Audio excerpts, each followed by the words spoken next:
Hello student, Chandrabhan Singh inter college Itbahra Gaurbasti द्वारा संचालित online class में मैं जितेंद्र कुमार जायसवाल। आज मैं आप लोगों के लिए कक्षा 12 के केमिस्ट्री सब्जेक्ट से केमिकल कैल्टिक्स का पार्ट तीसरा लेके मैं आया हूँ। इसमें आज हम लोग पढ़ेंगे शून्य कोट की अभिक्रिया का समाकलित वेग समीकरण। ये जो टॉपिक है ये परीक्षा के दृष्टि से इम्पोर्टेंट है, बोर्ड परीक्षा में इससे प्रश्न पूछे जाते हैं। तो देर ना करते हुए हम लोग शुरू करते हैं। ठीक है, मान लिया कोई शून्य कोट की अभिक्रिया है, ठीक है, जिसमें ए अभिकारक है और ए से आपका उत्पाद बनता है। ठीक है ना, ए से क्या बनता है, आपका उत्पाद बनता है। अब आप जानते हैं कि शून्य कोट की अभिक्रिया जो होती है वो अभिकारक की सांद्रता पर निर्भर नहीं करती है। तो हम क्या करते हैं, इसके लिए वेग समीकरण निकालते हैं। तो वेग समीकरण, वेग समीकरण, इसके अभिक्रिया का जो वेग समीकरण होगा डी अभिकारक की सांद्रता अपान डी टी बराबर हो जाएगा के ए की घात 0। हमने आपको बताया था कि प्रथम शून्य कोट की अभिक्रिया के लिए ही वेग समीकरण होता है। अब यहां हम लोग क्या करते हैं, माइनस चिन्ह लगा देते हैं। क्यों? क्योंकि अभिक्रिया के दौरान हमेशा अभिकारक की सांद्रता घटती है। ठीक है ना। अब ऐसे में आपका हो जाएगा माइनस डी ए, ठीक है, ये आपका कंसंट्रेशन अपान डी टी बराबर हो जाएगा के। क्यों के हो जाएगा? क्योंकि इसका जो मान हो जाता है, ऊपर देखिए, इसका जो मान हो जाता है ये मान हो जाता है 1। ठीक है, क्यों एक मान हो जाता है? क्योंकि किसी की भी घात अगर 0 रहती है तो उसका मान कितना होता है, 1। ठीक है, अब हम क्या करते हैं, यहां हम इसका पक्षांतर कर देते हैं, dt को हम उस तरफ ले आते हैं। तो आपका हो जाएगा माइनस डी ए अपान यानी इक्वल के डी टी। ठीक है ना। अब हम क्या कर देते हैं, इसका समाकलन कर देते हैं। समाकलन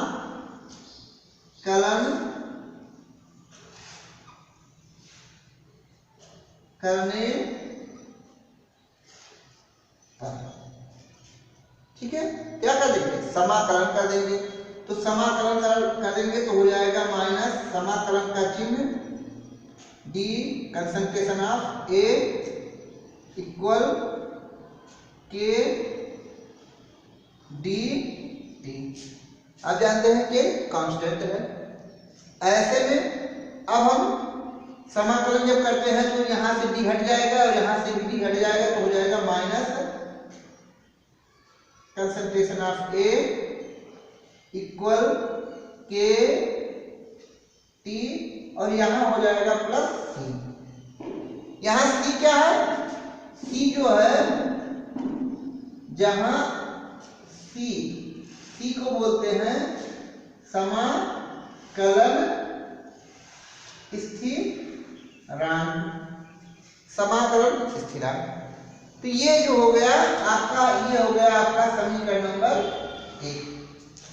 क्या हो गया, समीकरण नंबर 1। अब क्या करते हैं कि जब t इक्वल 0 तब, जब हम क्या करते हैं कि हम उस समय की बात करते हैं कि जब t क्या था, 0 था। जब t क्या था, 0 था।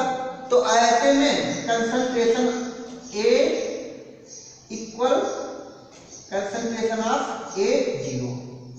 A0 क्या है, A0 आपका यहां है, A0 बोलेंगे अभिकारक की प्रारंभिक सांद्रता।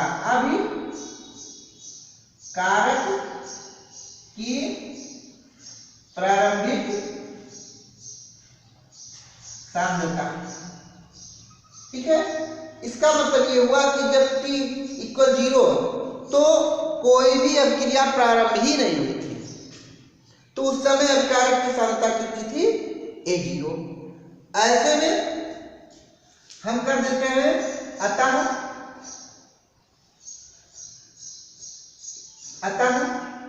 तो अतः हम क्या करते हैं? अब इस समीकरण में समीकरण 1 अतः समीकरण 1 से समीकरण 1 क्या है? -a इक्वल के टी प्लस सी, यही क्या है आपका समीकरण 1। लेकिन अब क्या करेंगे?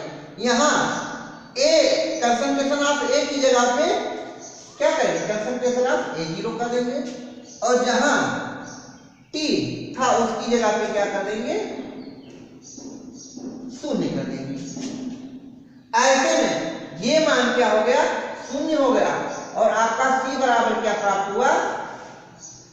Active mass A0।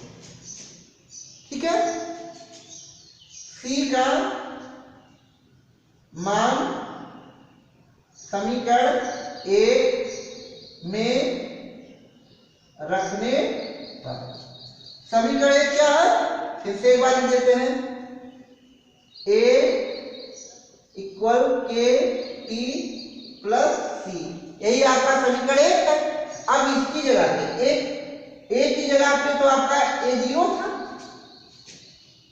नहीं सॉरी, अब यहाँ ये हो गया।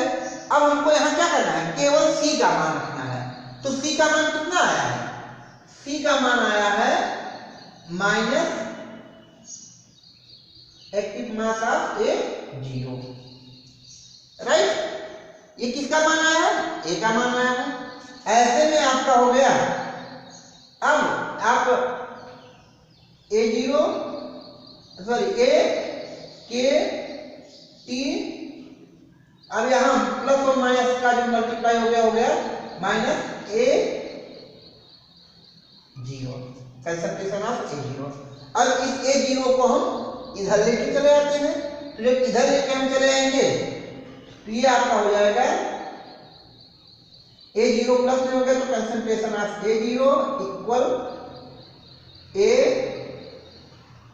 हो गया आपका के टी, या फिर उसके बाद हम कर देते हैं कि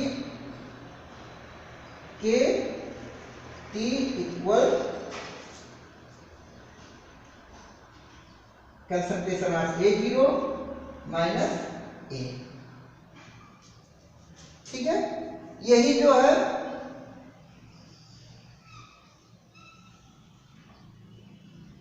प्रथम कोट की अभिक्रिया के लिए एक समीकरण है। ठीक है, लेकिन हम क्या करते हैं? अब की बार हम क्या करते हैं? यदि, ठीक है, यदि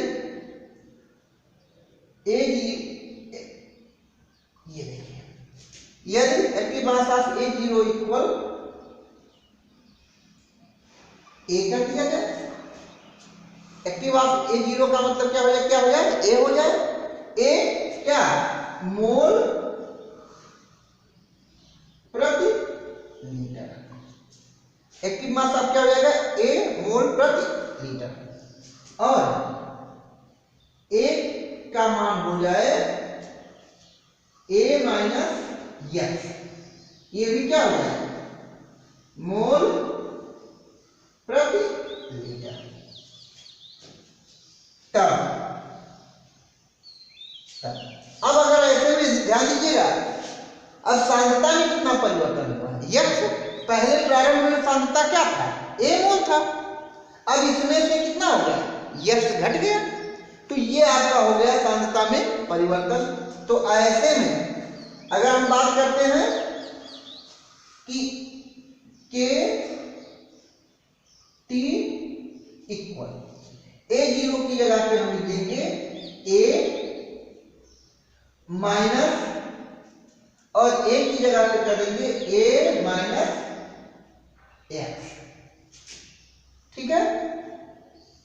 के टी, ऐसे में हो जाएगा ए माइनस ए और इस माइनस की वजह से ये हो गया plus x.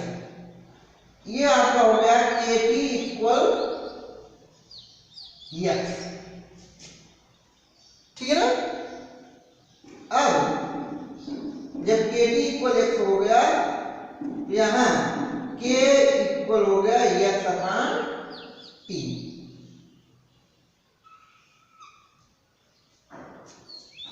X upon T, यही जो हो गया ये आपका शून्य कोट की अक्रिया के लिए समाकलित समीकरण हो गया।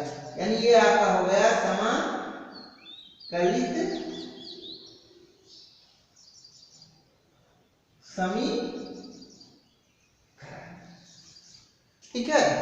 तो उम्मीद करते हैं आपको ये समझ में आ गया होगा। एक बार हम फिर से आपको समझा दे रहे हैं। मान लिया कोई शून्य कोट की अक्रिया है ए इक्वल उत्पाद, उसके लिए हम दे समीकरण निकालते हैं।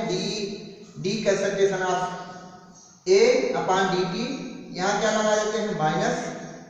क्यों माइनस लगाते हैं? क्योंकि अभिकारक की सांद्रता घट रही है। बराबर हो गया के और कंसंट्रेशन ऑफ ए का की घात 0 बराबर हो गया के। जब यहाँ के हो गया मान, ठीक है। अब ऐसे में जो आपका कंसंट्रेशन ऑफ 0 की वैल्यू कितनी हो जाएगी? 1 हो जाएगी। किसी की घात जो हो जाएगी 0 हो जाएगी तो उसकी वैल्यू 1 हो जाएगी। और यहाँ, ठीक है ना, यहाँ से क्या करते हैं, यहाँ जब इसकी वैल्यू 1 होगी तो बचा के यहाँ dt को हमने क्या कर दिया, सिर्फ से इसका पक्षांतर कर दिया। अब समाकलन करने के बाद ये हो गया, तो इसको आप नोट करेंगे। अब हम लोग आते हैं प्रथम कोट की अभिक्रिया का समाकलित वेग समीकरण। ये जो है बहुत ही इंपॉर्टेंट है बोर्ड परीक्षा के लिए, इसको आप अच्छे से पढ़ोगे, ठीक है ना। तो मान लिया कोई प्रथम कोट की अभिक्रिया है ए जो कि उत्पाद बनता है। इसको आप ध्यान से देखेंगे कि जब मान लिया टी समय 0 का मतलब था कि अभिक्रिया प्रारंभ नहीं हुई थी। उस समय अभिकारक ए की सांद्रता ए, ठीक है, ए क्या था, मोल प्रति लीटर, ए मोल प्रति लीटर था। उस समय जब अभिक्रिया शुरू ही नहीं हुआ था तो उत्पाद कितना था, 0 बना था। अब समय टी पर, समय टी मतलब 10 मिनट 20 मिनट या कुछ समय बीता, उस समय अभिकारक की जो सांद्रता हो गई वो a माइनस एक्स हो गई। एक्स क्या है, सांद्रता में परिवर्तन। तो जब इसमें से एक्स घट रहा है तो इसका मतलब उत्पाद कितना बन रहा है, जो इसमें से घट रहा है वही उत्पाद बन रहा है, ठीक है। तो आपका हो गया उत्पाद कितना हो गया एक्स और सांद्रता कितना हो गया a माइनस एक्स।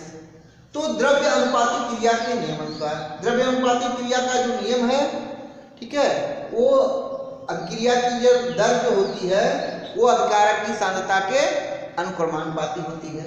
तो यहाँ जो हो जाएगा अभिक्रिया की दर हो जाएगा dx अपॉन dt, ठीक है, इक्वल हो गया, यानी सॉरी द्रव्य ये इक्वल नहीं कर सकते, अनुक्रमानुपाती हो गया a माइनस एक्स, ठीक है। अब dx अपॉन dt और यहाँ हम, ठीक है, अनुक्रमानुपाती का चिन्ह हटाते हैं और के कांस्टेंट लेके आते हैं। जहां के क्या है, एक नियतांक है, नियतांक या स्थिरांक है, कांस्टेंट। इसका कांस्टेंट है ये प्रथम कोट की अभिक्रिया के लिए, ठीक है ना।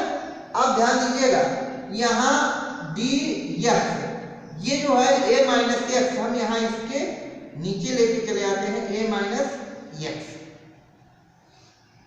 इक्वल, इस dt को हम उधर लेके आते हैं तो ये हो जाएगा k dt, सही है ना। अब हम क्या करते हैं, समाकलन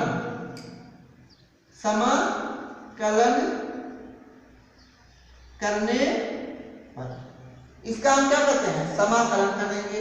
तो समाकलन का पहले हम लगा देते हैं चिन्ह, a माइनस x, और यहाँ जो हो गया के कांस्टेंट है, इसलिए इसका समाकलन, इसको समाकलन चिन्ह के हम क्या करते हैं, उधर कर देते हैं dt, राइट। अब जब हम यहाँ इस चीज का जब हम समाकलन करते हैं, तो समाकलन करने पर पहले तो आप इसको समझेंगे, जब हम इसका समाकलन करेंगे तो समाकलन करने पे हो जाता है minus l n a minus x, l n a minus हो गया एक्स बराबर हो गया के टी प्लस सी।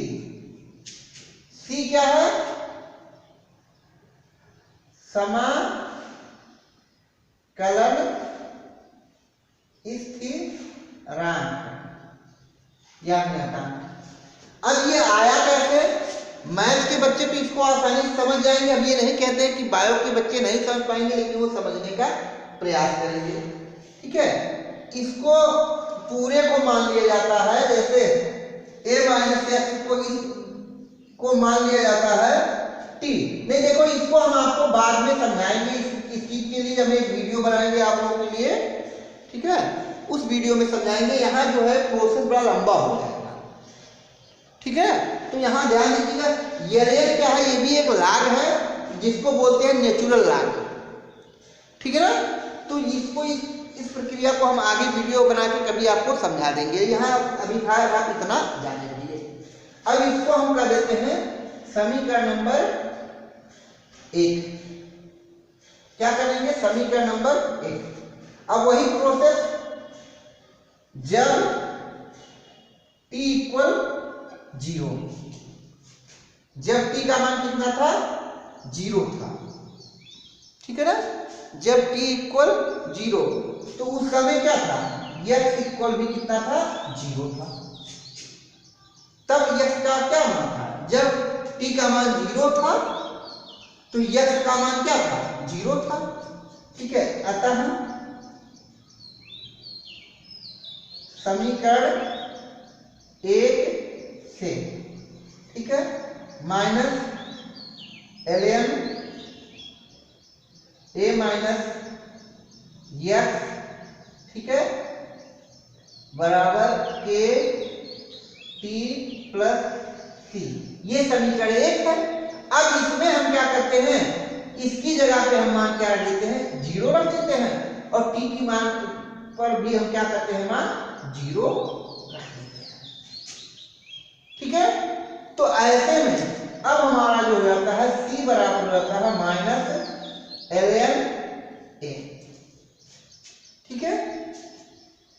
c का मान समीकरण,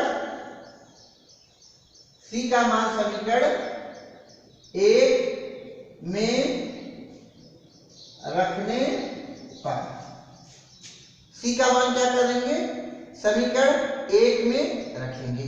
तो समीकरण 1 आपका यही है, तो यहां हो जाएगा minus ln a minus x बराबर के टी, और यहां c है तो c की जगह पे कर देते हैं माइनस ln a। ln फिर से क्या है, नेचुरल लॉग। अब ln को हम इधर कर देते हैं, तो जब ln को हम इधर कर देंगे तो ये हो जाएगा ln a, यहाँ माइनस का इधर हो गया plus, minus ln a minus x equal के टी। अब ये ln मतलब आप यहाँ लाग समझेंगे, ये भी ln है, ये भी ln है, इसलिए यहाँ जो है वो लाग का नियम लग गया। तो लाग a माइनस लाग b बराबर हो जाएगा लाग a अपान b। तो यहाँ हो जाएगा ln a अपान, ये हो जाएगा a माइनस x बराबर हो गया के टी। यहाँ जो नियम है log, ठीक है, ln a minus ln b equal ln a upon b, ठीक है ना। यहाँ ये हो गया। अब ऐसे में के बराबर हो गया, ये टी इधर हो गया 1 upon T ln a upon a minus X, ठीक है ना। अब ध्यान दीजिएगा, प्रायोगिक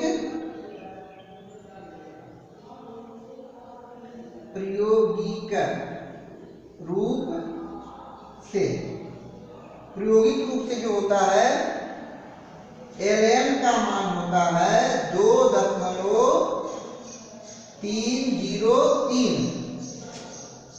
ठीक है, log ये होता है, ठीक है ना। ये प्रयोगों, ये आप मैथमेटिकल प्रयोग से ये ज्ञात किया गया है। देखिए आप ये कैसे आया ये इंपॉर्टेंट नहीं है, बस ये है कि आपका ये तैयार होना चाहिए, ठीक है, क्योंकि आपको बोर्ड परीक्षा की तैयारी करनी है। अब हम क्या करते हैं, इस समीकरण में हम कर देते हैं, इसको समीकरण 2 ही कर देते हैं। इस समीकरण में हम क्या करते हैं, इस मान को रख देते हैं। ये हो जाएगा k इक्वल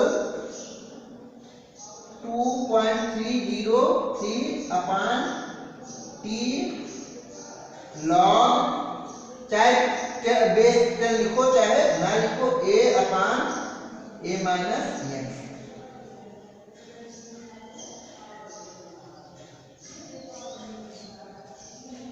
ठीक है। ये जो हो गया समीकरण, यही आपका हो गया प्रथम कोटि की अभिक्रिया का समाकलित समीकरण। इसको एक बार ऐसे भी करते, मान लो टाइम निकालना है तो t equal 2.303 upon k log a upon a minus x, तो ये भी हो गया। तो आशा करते हैं कि ये वीडियो आपको समझ में आएगा, इसको आप अच्छे से तैयार करोगे और नोट्स बनाओगे, क्योंकि ये दोनों परीक्षा के लिए इम्पोर्टेंट है। तब तक के लिए आप स्वस्थ रहिए, व्यस्त रहिए, मस्त रहिए। अब यहाँ जो है अगले पार्ट में हम आपको अपक्रिया की आणविकता और आभासी अपक्रिया पढ़ाएंगे, ठीक है। तब तक आप स्वस्थ